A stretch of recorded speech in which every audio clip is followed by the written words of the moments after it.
ഞാൻ രശ്മി. ഇന്ന് നമ്മൾ ഉണ്ടാക്കാൻ പോകുന്ന ദിവാലി സ്വീറ്റ് എല്ലാവർക്കും ഇഷ്ടമുള്ള ഒരു സ്വീറ്റാണ് ലഡു. ഇത് പണ്ടുണ്ടാക്കുന്ന ലഡു അല്ല, ബേക്കറികളിലൊക്കെ കിട്ടുന്ന വായിലിട്ടാൽ അലിഞ്ഞു പോകുന്ന സോഫ്റ്റ് ആയിട്ടുള്ള നല്ല ജ്യൂസി ആയിട്ടുള്ള ലഡു ഇല്ലേ, അതാണ്. ബുദ്ധിമുട്ടൊന്നും ഇല്ലാണ്ട് വളരെയധികം എളുപ്പത്തിൽ ഉണ്ടാക്കാൻ പറ്റിയ ഒരു രീതിയിലാണ് ഞാൻ ഈ ലഡു ഉണ്ടാക്കാൻ പോണത്. ഒരു നല്ല ടേസ്റ്റുള്ള ലഡു കഴിക്കണമെന്നുണ്ടെങ്കിൽ നല്ലൊരു ബേക്കറിയിൽ പോകണം. അവിടുത്തെ ഒരു ലഡുവിൻ്റെ റേറ്റ് നിങ്ങൾക്കറിയായിരിക്കുമല്ലോ. എന്നാൽ ഇത് വീട്ടിൽ തന്നെ വളരെ ചിലവ് കുറഞ്ഞ രീതിയിൽ എളുപ്പത്തിൽ നമുക്ക് ഉണ്ടാക്കിയെടുക്കാം. കുറച്ച് കാര്യങ്ങൾ മാത്രം ശ്രദ്ധിച്ചാൽ മതി. അപ്പോൾ നമുക്ക് എങ്ങനെയാണ് നല്ല ടേസ്റ്റുള്ള ഈ ലഡു ഉണ്ടാക്കുന്നതെന്ന് കാണാം. അപ്പോൾ നമുക്ക് ലഡു ഉണ്ടാക്കാം. അതിന് വേണ്ടിയിട്ട് കടലപ്പൊടിയാണ് എടുത്തിട്ടുള്ളത്. 1 കപ്പ് കടലപ്പൊടി. ഇതിലേക്ക് നമുക്ക് കടലപ്പൊടി ഇട്ട് കൊടുക്കാം. ഇതിപ്പോൾ ഈ കടലപ്പൊടിയിൽ ചെറിയ ചെറിയ കട്ടകളൊക്കെ ഉണ്ടാവും. അപ്പോൾ ആ കട്ടകളൊന്ന് മാറ്റാൻ വേണ്ടിയാണ് നമ്മൾ അരിച്ചെടുക്കുന്നത്. പിന്നെ അതിലേക്ക് 1 നുള്ള് ഉപ്പിട്ട് കൊടുക്കാം. 1 നുള്ള് സോഡാപ്പൊടി ഇട്ടിട്ടുണ്ട്. പിന്നെ 1 നുള്ള് ഫുഡ് കളറാണ്. ഇത് ഓറഞ്ച് റെഡ് കളറാണ് ഇടുന്നത്. ഇനി നമുക്കിതൊന്ന് അരിച്ചെടുക്കാം. ഇത് കണ്ടോ കട്ടകൾ, ഇതിൽ നല്ലോണം കട്ടകൾ ഉണ്ടാവും. അപ്പോൾ അതൊന്ന് ഇങ്ങനെ ആയി കഴിയുമ്പോൾ നമുക്ക് അത്രയും അങ്ങോട്ട് കട്ടയില്ലാതെ കിട്ടും. ഇത് നമുക്കൊന്ന് കുറേശ്ശെ വെള്ളം ഒഴിച്ച് ഒന്ന് കലക്കിയെടുക്കാം. വെള്ളം അധികമായി പോവരുത്, അധികം കട്ടിയാവരുത്. അത് വെള്ളം ഒഴിച്ച് കലക്കുമ്പോഴാണ് നമുക്ക് കളർ വരുള്ളൂ. ഇതിപ്പോൾ നന്നായിട്ട് കലങ്ങിയിട്ടുണ്ട്. അരിച്ചതുകൊണ്ടാണ് ആ കട്ട ഇല്ലാണ്ട് പെട്ടെന്ന് കിട്ടിയത്. നമുക്ക് കുറച്ചുകൂടെ വെള്ളം ഒഴിച്ച് കൊടുക്കാം. വെള്ളത്തിൻ്റെ ആ കൺസിസ്റ്റൻസി പോരാ. ആ കൺസിസ്റ്റൻസി ഒന്ന് ചെക്ക് ചെയ്തിട്ട് ആവശ്യത്തിനനുസരിച്ച് ഒഴിച്ചു കൊടുക്കാം. ഇവിടെ ഈ ഒരു കൺസിസ്റ്റൻസി മതി. ഒരുപാട് തിക്കും ആവരുത്, ഒരുപാട് ലൂസും ആവരുത്. ഇത് മതി. നമുക്ക് ഈ ബാറ്റർ മാറ്റി വെക്കാം. ഈ ലഡു ഉണ്ടാക്കാനായിട്ട് ആദ്യം തന്നെ നമുക്ക് ബൂന്തി ഉണ്ടാക്കിയെടുക്കണം. അതിനായിട്ട് പല വലുപ്പത്തിലുള്ള ബൂന്തി സ്ട്രെയിനേഴ്സ് നമുക്ക് മാർക്കറ്റിൽ വാങ്ങിക്കാനായിട്ട് കിട്ടും. നമുക്ക് വളരെ ചെറിയ ബൂന്തിയാണ് വേണ്ടത്, എന്നാൽ മാത്രമേ നമുക്ക് പെർഫെക്റ്റ് ആയിട്ടുള്ള ലഡു കിട്ടുള്ളൂ. അപ്പോൾ ഈ ചെറിയ ബൂന്തി സ്ട്രെയിനറിൽ കൂടെ അരിച്ചെടുക്കാനായിട്ട് കുറച്ച് ബുദ്ധിമുട്ടുണ്ട്, എന്നാൽ സമയമെടുക്കും. അപ്പോൾ അതിന് വേണ്ടിയിട്ട് ഞാൻ മീഡിയം സൈസ് ബൂന്തി ഉണ്ടാക്കിയിട്ട് ജസ്റ്റ് ഒന്ന് ക്രഷ് ചെയ്തെടുക്കുക ചെയ്യുക. അത് നമുക്ക് വീഡിയോയിൽ കാണാം. ഇപ്പം നമുക്ക് ഇതുപോലൊരു പാത്രം എടുക്കാം. ഇതിപ്പോൾ നമ്മൾ കറികളോ ഒക്കെ ഇങ്ങനെ പാഴ്സൽ വാങ്ങിക്കുന്ന ഒരു പാത്രമാണത്. അങ്ങനത്തെ പാത്രം എടുത്താൽ മതി. അല്ലാന്നുണ്ടെങ്കിൽ ബിരിയാണിയോ അങ്ങനത്തെ ഒക്കെ എന്തെങ്കിലുമൊക്കെ വാങ്ങിക്കുന്ന സമയത്ത് പേപ്പറിൻ്റെ ബോക്സ് കിട്ടൂലേ, ഇതുപോലത്തെയുള്ള പേപ്പറിൻ്റെ ബോക്സ് ഒക്കെ ഉണ്ടെങ്കിൽ അതിലായാലും മതി. ഇതിനകത്ത് നമുക്ക് തുളയിട്ടിട്ട് ബൂന്തി ഉണ്ടാക്കിയെടുക്കാം. ഞാൻ ഒരു മെഴുകുതിരി കത്തിച്ച് വെച്ചിട്ടുണ്ട്. ഇതിൻ്റെ പപ്പടം കുത്തി, ആ പപ്പടം കുത്തി ഒന്ന് നമുക്കൊന്ന് ചൂടാക്കി കൊടുക്കാം. അപ്പോൾ നിങ്ങൾ ഗ്യാസിൻ്റെ അടുത്താണെങ്കിൽ ഗ്യാസ് സ്റ്റൗ പിടിച്ചൊന്ന് ചൂടാക്കിയാലും മതി. അതാകുമ്പോൾ പെട്ടെന്ന് ചൂടാക്കി കിട്ടും. അത് മതി. എന്നിട്ട് നമുക്ക് തുളയിട്ട് കൊടുക്കാം. അടുത്തടുത്ത് തുളയിടരുത്, ഒരു ഗ്യാപ്പ് ഇട്ടിട്ട് വേണം തുളയിടാനായിട്ട്. തീരെ കുഞ്ഞായി പോകരുത്. തീരെ കുഞ്ഞായാൽ അതിൽ കൂടെ നമ്മുടെ ബൂന്തി മാവ് വീഴാൻ വേണ്ടിയിട്ട് ഉള്ള തുള കൊടുക്കാം. അപ്പോൾ ഇതുപോലെ ഞാൻ ഫുള്ള് തുള ഉണ്ടാക്കിയെടുക്കട്ടെ. അപ്പോൾ ഞാനെല്ലാം തുളച്ചിട്ടുണ്ട്. ഇത് ഒരുപാട് ചെറുതല്ല കേട്ടോ, അത്രയും അങ്ങ് ചെറുതല്ല. ഞാൻ ആ പപ്പടം കുത്തി കുറച്ച് മുഴുവനായിട്ട് ഏകദേശം ഇറക്കിയിട്ടുണ്ട്. അപ്പോൾ അത്രയും ഒരു വലുപ്പത്തിലാണ് ഉണ്ടാക്കിയിട്ടുള്ളത്. ഇനി നമുക്ക് ബൂന്തി ഉണ്ടാക്കിയെടുക്കാം. ഞാൻ ചീനച്ചട്ടി അടുപ്പത്ത് വെച്ചിട്ടുണ്ട്. നമുക്ക് ഓയിൽ ഒഴിച്ചു കൊടുക്കാം. സൺഫ്ലവർ ഓയിലാണ് ഒഴിക്കുന്നത്, വെളിച്ചെണ്ണ എടുക്കരുത്. ഇതിൽ നമ്മൾ ശ്രദ്ധിക്കേണ്ടത് എന്താണെന്ന് വെച്ചാൽ എൻ്റെ സ്ട്രെയിനർ ചെറുതാണ്, അതുകൊണ്ടാണ് ഞാൻ ചെറിയ ചീനച്ചട്ടി എടുത്തത്. സ്ട്രെയിനർ വലുതാണെന്നുണ്ടെങ്കിൽ ഫ്രൈ ചെയ്യേണ്ട കടായി അതിനനുസരിച്ചുള്ള വലുപ്പം ഉണ്ടായിരിക്കണം. കാരണം ഓരോ ബൂന്തിയുടെ ഡ്രോപ്ലെറ്റും നമ്മൾ ഡയറക്റ്റ് എണ്ണയിൽ തന്നെ വീഴണം, അത് സൈഡിൽ വീഴാൻ പാടില്ല. അപ്പോൾ എണ്ണ ചൂടാവുന്നുണ്ട്. ആ സമയത്ത് ഞാൻ ഈ ഒരു ചെറിയൊരു പാത്രത്തിലേക്ക് നമുക്കത് എടുത്ത് മാറ്റാം. കുറച്ചെടുത്ത് മാറ്റി ഒഴിക്കാൻ എളുപ്പത്തിനാണ്. ഒരുപാട് ലൂസും ആയി പോകരുത്, ഒരുപാട് ടൈറ്റും ആയി പോകരുത്. ലൂസായി പോയാൽ നമ്മുടെ ഈ ബൂന്തിയിൽ എണ്ണ വല്ലാതെ കുടിക്കും. അപ്പോൾ എണ്ണ ഒന്ന് ചൂടാകാൻ നോക്കട്ടെ. ഇത് ഒഴിക്കുമ്പോൾ അതങ്ങ് മേലോട്ട് പൊങ്ങി വരും. അപ്പോൾ ആണ് കറക്റ്റായിട്ട് ആയിട്ടുണ്ടെന്ന് മനസ്സിലാക്കാം. ഇപ്പോൾ ആയിട്ടുണ്ട്. ഈ പാത്രം നമുക്കിതിൻ്റെ മുകളിലോട്ട് പിടിച്ചിട്ട് പതുക്കെ ഈ മാവ് ഒഴിച്ചു കൊടുക്കാം. ഒഴിക്കുമ്പോൾ തന്നെ അതങ്ങ് അതിൻ്റെ ആ ഹോളിൽ കൂടെ അതങ്ങ് മാവ് എണ്ണയിൽ വീഴും. കുറച്ച് വീണ് കഴിയുമ്പോൾ നമുക്കതങ്ങ് മാറ്റാം. അല്ലാന്നുണ്ടെങ്കിൽ പിന്നെ വീഴുന്നങ്ങ് വേവുകയില്ല.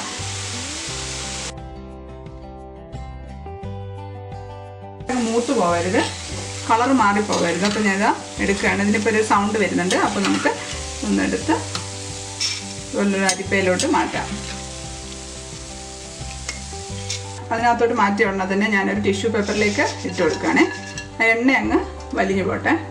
പിന്നെ ഇത് കഴുകൊന്നും വേണ്ട, അടുത്ത സെറ്റ് ഒഴിച്ചു കൊടുക്കാം. കുറേശ്ശെ എടുത്തങ്ങ് ഒഴിച്ചാൽ മതി.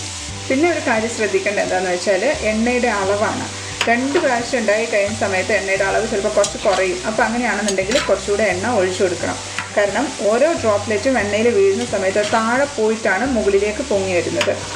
പിന്നെ ഒരു കാര്യം എന്താണെന്ന് വെച്ചാൽ എണ്ണ കുറവാണെന്നുണ്ടെങ്കിൽ ഒരു ഡ്രോപ്പിൻ്റെ മേലെ അടുത്ത ഡ്രോപ്പ് വീഴും. അപ്പോൾ നമുക്ക് പെർഫെക്റ്റ് ആയിട്ടുള്ള ഒരു ഷേപ്പ് കിട്ടില്ല. ഷേപ്പ് കിട്ടില്ല എന്ന് മാത്രമല്ല, അത് ചെറിയ ബൂന്തികൾ നല്ല ക്രിസ്പി ആയി പോവുകയും ചെയ്യും. അപ്പോൾ ഈ വലിയ ബൂന്തി ക്രിസ്പിനെസ് ഇല്ലാതെ കിടക്കുകയും ചെയ്യും. അപ്പോൾ അത് നമുക്ക് ലഡു ഉണ്ടാക്കുന്ന സമയത്ത് നമുക്ക് നല്ല പെർഫെക്റ്റ് ആയിട്ടുള്ള ലഡു നമുക്ക് കിട്ടില്ല. ഇതൊക്കെ ഞാൻ പറയുന്നത് എനിക്ക് പറ്റിയ അബദ്ധങ്ങൾ ഞാൻ നിങ്ങൾക്ക് പറ്റാതിരിക്കാൻ വേണ്ടി പറഞ്ഞു തന്നതാണ്, കൺഫ്യൂഷൻ ആക്കാൻ വേണ്ടിയിട്ടല്ല. ഒരു പ്രശ്നവുമില്ല, വളരെ എളുപ്പമാണ് നമുക്ക് ഈ ലഡു ഉണ്ടാക്കാനായിട്ട്. അത് നിങ്ങൾക്ക് കാണുമ്പോൾ തന്നെ മനസ്സിലാവുന്നുണ്ടല്ലോ. ഇങ്ങനെ ഇളക്കുന്ന സമയത്ത് ഒരു ഒച്ച എടുക്കുക, ക്രിസ്പി ആയതിൻ്റെ ഒച്ച. ആ സമയത്ത് നമുക്കിന്ന് എടുക്കാം. 1 മിനിറ്റൊക്കെ മതി. ഇത് ഇട്ട് കഴിഞ്ഞാൽ ഉടനെ തന്നെ പെട്ടെന്ന് തന്നെ അങ്ങ് ആയി കിട്ടും. ഇത്രയ്ക്ക് എളുപ്പത്തിൽ ഉണ്ടാക്കാൻ പറ്റും ഈ ലഡു. ഇതുപോലെ ബാക്കിയെല്ലാം ഞാൻ ഉണ്ടാക്കിയെടുക്കട്ടെ.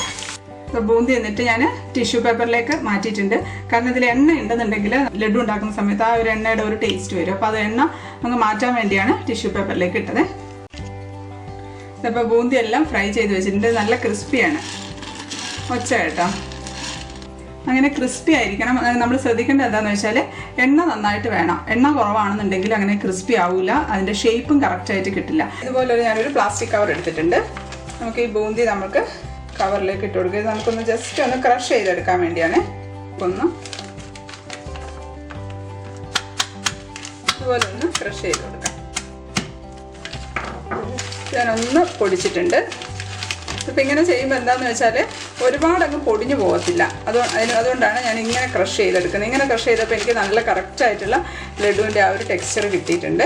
അപ്പോൾ നല്ല ക്രിസ്പായിരിക്കണം, അപ്പോഴേ കറക്റ്റായിട്ട് കിട്ടുള്ളൂ. ഞാനിതൊന്ന് വേറൊരു പാത്രത്തിലേക്ക് മാറ്റട്ടെ. ഇപ്പോൾ ഞാനെല്ലാം പൊട്ടിച്ച് വെച്ചിട്ടുണ്ട്. ഇതിപ്പോൾ എന്തിനാണ് ഇങ്ങനെ പൊട്ടിച്ചതെന്ന് വെച്ചാൽ, അല്ലാന്നുണ്ടെങ്കിൽ നമ്മൾ വളരെ ചെറിയ ബൂന്തി ഉണ്ടാക്കണം. ചെറിയ ബൂന്തി ഉണ്ടാക്കിയാലാണ് നമ്മൾ ബേക്കറിയിൽ നിന്നൊക്കെ വാങ്ങിക്കുന്ന ലഡുവില്ലേ അതുപോലെ കിട്ടുള്ളൂ. അത് നമ്മൾ ഉണ്ടാക്കണം എന്നുണ്ടെങ്കിൽ കുറച്ച് ബുദ്ധിമുട്ടാണ്. അപ്പോൾ അതിനെ ഇങ്ങനെ അല്ലാന്നുണ്ടെന്നുണ്ടെങ്കിൽ നിങ്ങൾക്ക് അങ്ങനത്തെ അരിപ്പ വാങ്ങിക്കാനായിട്ട് കിട്ടും. ആ അരിപ്പയിൽ വളരെ ചെറിയ ദ്വാരമായിരിക്കും ഉണ്ടാവുക. അതിൽ കൂടെ ഒഴിച്ചിട്ടുണ്ടെങ്കിൽ ചെറിയ ചെറിയ മണി പോലെ കിട്ടും. അതാണെങ്കിൽ അങ്ങനെ ഉണ്ടാക്കിയാൽ മതി. പക്ഷേ എളുപ്പത്തിൽ ഉണ്ടാക്കാൻ വേണ്ടിയാണ് ഞാൻ ഇതുപോലെ ഈ ഒരു മെത്തേഡ് കാണിച്ചു തന്നത്. പഞ്ചസാര പാനിയാക്കാൻ വേണ്ടി ഞാൻ കടായി അടുപ്പത്ത് വെച്ചിട്ടുണ്ട്. അതിലേക്ക് നമുക്ക് പഞ്ചസാര ഇട്ട് കൊടുക്കാം. ഇത് 1/2 കപ്പ് പഞ്ചസാരയാണ്. അതിന് അധികം മധുരം വേണ്ട, നമുക്ക് ഒരുപാട് കഴിക്കേണ്ടതല്ലേ. അപ്പോൾ അധികം മധുരമായാൽ നമുക്ക് കഴിക്കാനായിട്ട് വല്ലാത്ത മടുപ്പായിരിക്കും. അപ്പോൾ ഈ ഒരു മധുരമാണെങ്കിൽ കറക്റ്റ് ആയിരിക്കും. നിങ്ങൾക്ക് മധുരം കൂടുതൽ വേണമെന്നുണ്ടെങ്കിൽ ആഡ് ചെയ്യാം, പക്ഷേ ഇതാണ് കറക്റ്റായിട്ടുള്ള മധുരം. ഇനി അതിലേക്ക് നമുക്ക് വെള്ളം ഒഴിച്ചു കൊടുക്കാം. വെള്ളവും പഞ്ചസാരയുടെ അതേ അളവിലുള്ള വെള്ളമാണ്. 1/2 കപ്പ് വെള്ളം ഒഴിച്ചിട്ടുണ്ട്. ഇനി ഇതിലേക്ക് ഒരു നുള്ള് കളർ ഇട്ട് കൊടുക്കാം. ഓറഞ്ച് റെഡ് കളറാണ്. ഇനി ഞാൻ ഒരു 3 ഏലക്ക ഒന്ന് പൊടിച്ചു കൊണ്ടുവരട്ടെ. അത് നമുക്ക് ഇട്ട് കൊടുക്കാം. അപ്പോൾ ഇത് തിളയ്ക്കുന്ന സമയത്ത് ആ പഞ്ചസാര പാനിയിൽ അത് നന്നായിട്ടങ്ങ് മിക്സ് ആയിക്കോളും. ഇനി നമുക്കിതൊന്ന് ഇളക്കി കൊടുക്കാം. ഞാൻ കത്തിച്ചിട്ടുണ്ട്. ഇപ്പോൾ ബൂന്തി പൊടിച്ച് വെച്ചതാണ്. ജസ്റ്റ് ഒന്ന് ക്രഷ് ചെയ്ത് വെച്ചത്. അതിനകത്തിപ്പോൾ വലിയ പീസസ് ഏതെങ്കിലും ഉണ്ടെങ്കിൽ ഒന്നെടുത്ത് കൈ കൊണ്ടൊന്ന് പൊട്ടിച്ചിട്ട് കൊടുത്താൽ മതി. ഇല്ലെങ്കിലും കുഴപ്പമൊന്നുമില്ല. ഇപ്പോൾ ഈ പഞ്ചസാര പാനി ഞാൻ ഒരു നൂൽ പരുവൊന്നും ആക്കുന്നില്ല. പഞ്ചസാര ഒന്ന് മെൽറ്റായ ഉടനെ തന്നെ നമ്മുടെ ബൂന്തി പൊടിച്ചത് ഇതിനകത്തോട്ട് ഇടാൻ പോവാണ്. കാരണം എന്ന് വെച്ചാൽ നമ്മളിപ്പോൾ ആദ്യമൊക്കെ ഞാൻ ലഡു ഉണ്ടാക്കുന്ന സമയത്ത് പഞ്ചസാര പാനി ഒരു നൂൽ പരുവാവില്ല, അതിന് മുമ്പൊക്കെ തന്നെ ഇടുമായിരുന്നു. പക്ഷേ എന്നാലും എനിക്ക് ആ ഒരു നമ്മൾ ബേക്കറിയിൽ നിന്ന് വാങ്ങിക്കുന്ന നല്ല സോഫ്റ്റ് ആയിട്ടുള്ള ജ്യൂസി ആയിട്ടുള്ള ലഡു എനിക്ക് കിട്ടിയിട്ടില്ല. പക്ഷേ ഞാനത് പഞ്ചസാര മെൽറ്റായ ഉടനെ തന്നെ ഈ ബൂന്തിയുടെ പൊടിച്ചത് വിട്ട് ഒന്ന് വേവിച്ചതിന് ശേഷം അടച്ചു വെക്കുമ്പോഴാണ് കറക്റ്റായിട്ട് നല്ല ആ ഒരു ടെക്സ്ചറും ആ ഒരു ടേസ്റ്റും എനിക്ക് കിട്ടിയിട്ടുള്ളത്. അപ്പോൾ നമുക്ക് ഇതൊന്ന് തിളക്കട്ടെ, പഞ്ചസാര ഒന്ന് മെൽറ്റ് ആവട്ടെ. അതായത് പഞ്ചസാര പാനിലേക്ക് ഇടുകയാണേ. ഞാൻ ഫ്ലെയിം ഒന്ന് കൂട്ടി ഹൈ ഫ്ലെയിമിലാക്കിയിട്ടുണ്ട്. ഹൈ ഫ്ലെയിമിൽ വെച്ച് നമുക്കിതൊന്ന് വേവിച്ചെടുക്കാം. പഞ്ചസാര പാനിക്കകത്തോട്ട് നമ്മൾ ഉപ്പിട്ടിട്ടില്ല. ഇപ്പോൾ കണ്ട വെള്ളമൊക്കെ വറ്റി, ഒന്നും കാണാനില്ല വെള്ളം. ഇപ്പോൾ ഞാൻ ഓഫാക്കി കൊടുക്കുകയാണ്. ഇപ്പോൾ ഓഫാക്കിയിട്ടുണ്ട്. കണ്ടോ, ഇപ്പം നമ്മളിങ്ങനെ ആക്കുന്ന സമയത്ത് നടുവിൽ വെള്ളം ഇല്ലാന്നുണ്ടെങ്കിൽ അപ്പോൾ ഓഫാക്കി കൊടുക്കാം. നമുക്ക് ഇതിനകത്ത് കിടന്നിട്ടൊന്ന് നന്നായിട്ടൊന്നും കൂടി ഒന്ന് സോഫ്റ്റ് ആവട്ടെ. നമുക്കിതൊന്ന് അടച്ചു വെച്ച് കൊടുക്കാം. ഒരു 10 മിനിറ്റ് ഇതിൽ കിടന്ന് ഈ നമ്മുടെ ഷുഗർ സിറപ്പ് വലിച്ചെടുത്ത് ബൂന്തി നല്ല സോഫ്റ്റ് ആയിട്ട് വരും. അതുവരെ നമുക്ക് വെയിറ്റ് ചെയ്യാം. ബൂന്തി ഉണ്ടാക്കാൻ വേണ്ടിയിട്ട് ഇതുപോലത്തെ എണ്ണയിൽ നിന്ന് കോരിയെടുക്കുന്ന തവിയില്ലേ, അത് വേണമെങ്കിൽ എടുക്കാം. ഇത് പക്ഷേ നിങ്ങൾ ശ്രദ്ധിക്കേണ്ടതെന്ന് വെച്ചാൽ ഹോൾസ് അടുത്തടുത്തായി പോകരുത്, അങ്ങനത്തെ ആണെങ്കിൽ എടുക്കരുത്. പക്ഷേ ഇപ്പം എല്ലാവരുടെ അടുത്തും ഇതുപോലത്തെ ഉണ്ടായിക്കൊള്ളണമെന്നില്ല. അതുകൊണ്ടാണ് ഞാൻ അങ്ങനത്തെ പാത്രത്തിൽ ഹോൾസ് ഇട്ടിട്ട് കാണിച്ചു തന്നത്. 10 മിനിറ്റ് ആയിട്ടുണ്ട്. നമുക്കൊന്ന് തുറന്നു നോക്കാം. നല്ല ലഡുവിൻ്റെ മണമാണ് വരുന്നത്. നന്നായിട്ട് അബ്സോർബ് ആയിട്ടുണ്ട് നമ്മുടെ പഞ്ചസാര പാനിയൊക്കെ ബൂന്തിയിലേക്ക്. നമുക്കിത് കുറച്ച് സമയം തുറന്നു വെക്കാം. ആ ചൂടൊന്ന് മാറി ഒന്ന് തണുക്കട്ടെ. തണുത്ത് കഴിയുമ്പോൾ നമുക്ക് ഉരുട്ടിയെടുക്കാം. ഇതിലേക്ക് നമുക്ക് ഒരു 1/4 ടീസ്പൂൺ പഞ്ചസാര ഇട്ട് കൊടുക്കാം. ഒരുപാട് ഇടണ്ട, കുറച്ച് മാത്രം മതി. കാരണം നമുക്കത് ലഡു കഴിക്കുന്ന സമയത്ത് ഇങ്ങനെ ചെറുതായിട്ടൊന്ന് കടിക്കാൻ കിട്ടുമ്പോൾ നല്ല ടേസ്റ്റാണ്. നന്നായിട്ടൊന്ന് ഇളക്കി. ഇപ്പം തണുത്തിട്ടുണ്ട്. അപ്പോൾ ആ പഞ്ചസാര മെൽറ്റ് ആവില്ല, തണുത്തതല്ലേ. നമുക്കിതിലേക്ക് കുറച്ച് പിസ്ത പൊട്ടിച്ചിട്ട് കൊടുക്കാം. ഇതൊന്നും ഇടേണ്ട ആവശ്യമില്ല, പക്ഷെ ഒന്ന് ജസ്റ്റ് ഒന്ന് ഗാർണിഷ് ചെയ്യാൻ വേണ്ടി മാത്രമാണ് ഞാൻ ഇട്ട് കൊടുക്കുന്നത്. ഇനി ഇത് നിങ്ങൾക്ക് വേണമെങ്കിൽ നെയ്യിൽ ഫ്രൈ ചെയ്യാം ബൂന്തി, അപ്പോൾ അത് വേറൊരു ടേസ്റ്റാണ്. പക്ഷെ ഇത് നല്ല ടേസ്റ്റ് ഇനി അതിൻ്റെ ആവശ്യമൊന്നുമില്ല.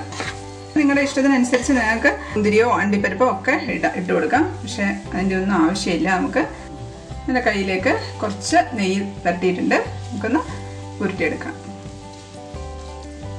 ഇതിൽ നമ്മൾ നെയ്യ് ഉപയോഗിച്ചിട്ടേ ഇല്ല കേട്ടോ, ഒട്ടും നെയ്യ് ഉപയോഗിച്ചിട്ടില്ല നമ്മൾ ഈ ലഡു ഉണ്ടാക്കാനായിട്ട്. പതുക്കെ, ഒരുപാട് പ്രസ് ചെയ്യാതെ പതുക്കെ ഒന്ന് ഉരുട്ടിയെടുക്കാം. അതൊക്കെ മാറ്റി വെക്കാണ്.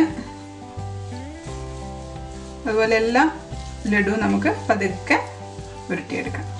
പണ്ടൊക്കെ നമ്മൾ ലഡു ഉണ്ടാക്കുന്ന സമയത്ത് നല്ല ചൂടോട് കൂടി തന്നെ ഉരുട്ടണമായിരുന്നു. പക്ഷെ ഇപ്പം അതിൻ്റെ ആവശ്യമില്ല. ഇപ്പം നമ്മുടെ നല്ല സോഫ്റ്റ് ലഡു ആണ്. നന്നായിട്ട് തണുത്തതിന് ശേഷം നമുക്ക് ഉരുട്ടിയെടുക്കാം. അപ്പോൾ ഇതുപോലെ ബാക്കിയെല്ലാം ഞാൻ ഉരുട്ടിയെടുത്ത് വെക്കട്ടെ. ഇപ്പോൾ നമ്മുടെ ലഡു എല്ലാം റെഡി ആയിട്ടിട്ട് 15 ലഡു ഉണ്ട്. എൻ്റെ ലഡുവിന് അത്രയ്ക്ക് ഭയങ്കര ഷേപ്പൊന്നുമില്ല, ഞാനല്ലേ ഉരുട്ടിയത്. ഇതിൽ ഞാൻ പിസ്ത ഇട്ടിട്ട് ഒന്ന് ഗാർണിഷ് ചെയ്ത് വെച്ചിട്ടുണ്ട്. ഇതിപ്പം ശരിക്കും പറഞ്ഞാൽ ഇന്നത്തേന് കഴിഞ്ഞ ടേസ്റ്റ് നാളത്തേക്കായിരിക്കും കേട്ടോ. ഒന്ന് ഇരുന്ന് അത് നന്നായിട്ടൊന്ന് പിടിച്ചൊന്ന് വരുമ്പോഴത്തേക്കും. അപ്പോൾ നമുക്കിതൊന്ന് ടേസ്റ്റ് ചെയ്ത് നോക്കാം. ഇത് ലഡു ഞാനൊന്ന് പൊട്ടിച്ച് കാണിച്ചു തരാം.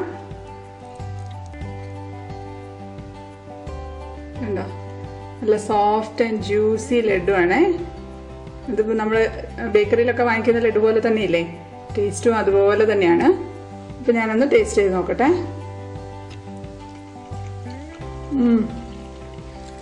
അതേ ടേസ്റ്റാണ്. അപ്പോൾ ഇതെല്ലാവരും ഉണ്ടാക്കി നോക്കുക. നല്ല ടേസ്റ്റുള്ള ലഡുവാണ്. എളുപ്പത്തിൽ ഉണ്ടാക്കാം. എത്ര പെട്ടെന്ന് നമ്മൾ ലഡു ഉണ്ടാക്കിയത്. ഇപ്പം ഞാൻ കുറച്ചായിട്ട് സ്വീറ്റ്സ് മാത്രമാണ് ഉണ്ടാക്കുന്നത്. സ്വീറ്റ്സ് എനിക്ക് ഇഷ്ടമായതുകൊണ്ടായിരിക്കാം തൽക്കാലം ഞാൻ ഈ സ്വീറ്റ്സിൻ്റെ പരമ്പര ഇവിടെ നിർത്തുകയാണ്. അപ്പോൾ അടുത്തൊരു പരമ്പരയായിട്ട് ഞാൻ വരുന്നതാണ്. അപ്പോൾ എല്ലാവർക്കും ഒരിക്കൽ കൂടി happy Diwali. Stay happy, stay positive. By.